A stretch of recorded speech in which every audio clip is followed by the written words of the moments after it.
Now, back to obesity and health and all that. Paul Treyvaud, good morning. Thanks for waiting for me, Paul. No problem, CJ. How are you? Good. One of the country's leading chefs. Always good to talk to you.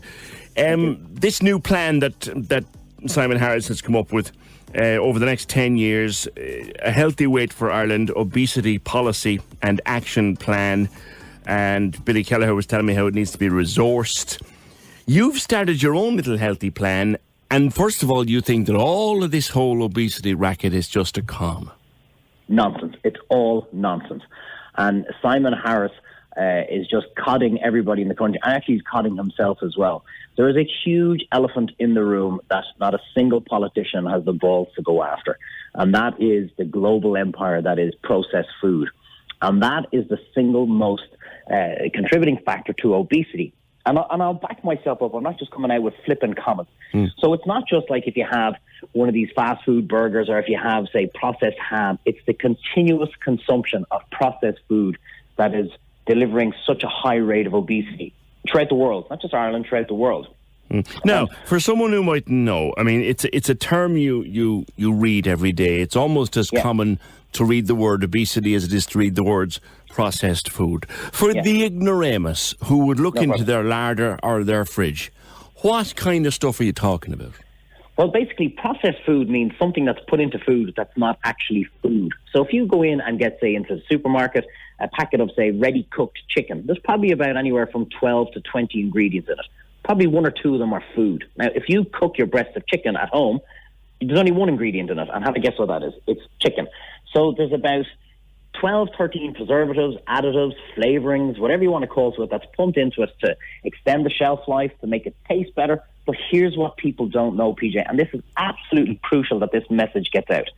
A lot of these, I call them poisons and toxins, call them whatever you want. A lot of these additives and preservatives are scientifically proven to cause obesity. But the greatest part, B, that most people don't realize, is they're also highly addictive. So people who are turning around and getting these cravings all the time is because what's pumped into this food, it's making you crave them. And there's a reason for that, because the guys who are pumping it into the food are making a hell of a lot of money out. So I'm going to give you the reason why people want, say, put funding in, and this is a massive exclusive, and it's going to upset the entire corporate world. Guess what, PJ? There is no money in giving anything away for free. And that's why these guys want funding and everything pumped into obesity, combating obesity in the country. And you don't need it. And I'm proving it myself on my own Facebook page, because I said I better put my money where my mouth, or should I say I better put my weight where my mouth is. And I'm going to show you that just how, well, it's not easy. I mean, there's an awful lot of focus and dedication into it, but I'm going to show you exactly how to do it. So I've lost a stone and almost a stone and a half in a month from doing nothing else than zero processed food, working out 6 times a week, eating sensibly 3 meals a day, and just being very focused and determined to do it. Now, probably 7 or 8 pounds of that was fluid retention, because I was hugely overweight. I was 15 and a half stone when I started. What height are you? I'm about 5'8", 5'9". You reckon that's ridiculously overweight? Oh, absolutely, PJ. I shouldn't be. I mean, if you were to talk, would you have considered yourself fat? Oh, I'd consider myself clinically obese. And it was all around my gut. And it was on my neck, on my moobs or boobs or whatever the hell you want to call them. I was just, I woke up, I always knew it. I mean, look, there's a couple of reasons, or there's a couple of questions you got to ask yourself to solve this. So first of all, I've said it before in the show, take off all your clothes, stand in front of the mirror and ask yourself the very difficult question, am I fat or am I obese, if you want to take it to the next level? And then what's so important after that, you have to be so honest with yourself. And your answer is yes. I mean, if you're standing in the mirror the first time, it's like, you know, when you say, does my ass look big in this? If you have to ask the question, there's a good reason. It probably does. So if you're standing in front of this mirror asking yourself, am I fat? You more than likely are. And then the hardest part is you got to look in the mirror again and say to yourself, am I prepared to do whatever it takes to fix this? After that, it's actually very easy. So what did it take you to do? Like, what do you not eat now that you ate a month ago? Well, I tell you what I don't eat. It's normally the junk when I come home after work, you know. So you finish a busy day in the restaurant and you turn around and you say, geez, I didn't get a chance to have dinner. I'm going to have a pint or two with one of my mates. And you know what? I'm probably going to end up getting a kebab or a burger or a pizza. But, I mean, like a once off, that's fine. You know, once every fortnight or once a month, that's fine. But when you're doing it continuously, and when you wake up in the morning and you're not feeling great and you're going to go, oh, I'm just going to grab a bit of toast, or I'm just going to grab, you know, a few rashers or something like that. When you're continuously doing this, That's where this obesity doesn't happen overnight. But what's most, and I'm very lucky. I've got a great gym here beside me, Body by Finn, and I'm doing now. But I don't want people thinking, oh God, you have to go to the gym to do this. You don't. They're just helping me out. We're all kids. We all know sport, and we all know that if we walk 5-6 kilometers, 10 kilometers a day, whatever, the weight is going to fall off. But and we have it all documented. The reason why I said I'm not doing it for anybody else, I'm doing it for myself. So I have it up on my Facebook page every single day as to what I'm doing, what I'm eating. And I'm not doing out the menu planning or any of that kind of stuff. And I'm not showing the actual workouts because every workout, every person needs a different kind of workout. But basically, I'm just doing fat-burning exercise. Your central point, though, Paul, is that the industry, the obesity industry, is deliberately targeted at making us fat. And until such time as the governments cop onto that, we'll always have a problem. Well, I tell you, PJ, it's like when you really get into the psychology, we're being subliminally brainwashed without even realizing. So every time we walk through a store, we're seeing fat-free, sugar-free, convenience. You're too busy to cook. It's constantly in our head, and it's all lies. So if it's fat-free or if it's sugar-free, they've pumped in some of these toxins or poisons that are going to, in order to, replace the flavor of the fat. But also, what the real danger here is, PJ, is that they've allowed, over in the States, they passed laws to say that if it only contains a certain percentage of this ingredient, you don't need to call it sugar. You don't need to call it MSG. So we don't know. We're being lied to. And it's not people's fault for you to turn around and say, well, your man's fat because he eats too much.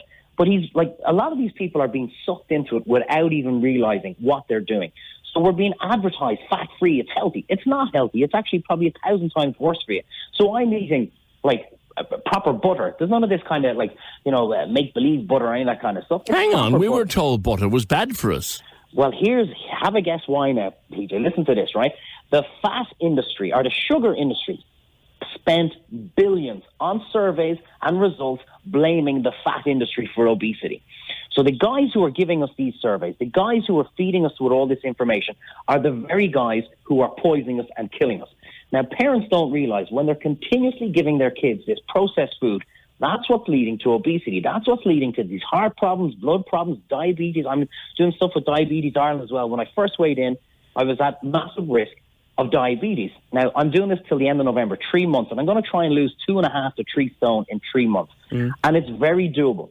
But the problem is again, you don't realize. So when you wake up and you give your kids cereal, you don't realize these ingredients are in it. When you give them your bread and your processed ham and your processed cheese for lunch, you don't realize that all these toxins are in the food. And you bring them home for dinner and you might throw them a quick pizza out of the freezer. You might throw them in whatever, anything that's a ready meal that's been processed. And if you do that continuously and continuously and continuously, the body cannot move this crap out of your body. And this is what's causing obesity. And everyone says, there's one guy taking on a multi-trillion-dollar business. There's no way you're going to succeed. Well, one guy took on the tobacco industry. And on the front of every packet of cigarettes, it says, consumption of this product does cause cancer. And I won't rest until I see on the front of every single processed food or packet or whatever that says, this product contains ingredients that scientifically has been proven to cause obesity. It's a monumental task. And it won't work unless more and more people get behind it. And the problem we have as well is that in this so-called health industry, which is just broad as far as I'm concerned, there's a book that was launched recently, Eat Yourself Fit. It should be banned from every single bookshop because it is impossible to eat yourself fit. Yet we champion this model who's behind it. We have her on the front page of every newspaper, every chat show, every radio station. Aren't you brilliant? You've come up with a healthy book. No, you're not. You're taking the money of vulnerable people, of young girls who turn around and say, I wish I was that beautiful too, because that's what society deems to be beautiful. And it's total and utter hogwash, fraud. Take my money. Take your money. That's all this is. All right. Okay. That was a big rant, was it? That's all right, Paul. It was a good rant. It was a good rant. People can follow you on Facebook, Paul Treyvaud. And I have to say, I read the blog this morning. And I'm spend the afternoon cleaning coffee out of my keyboard.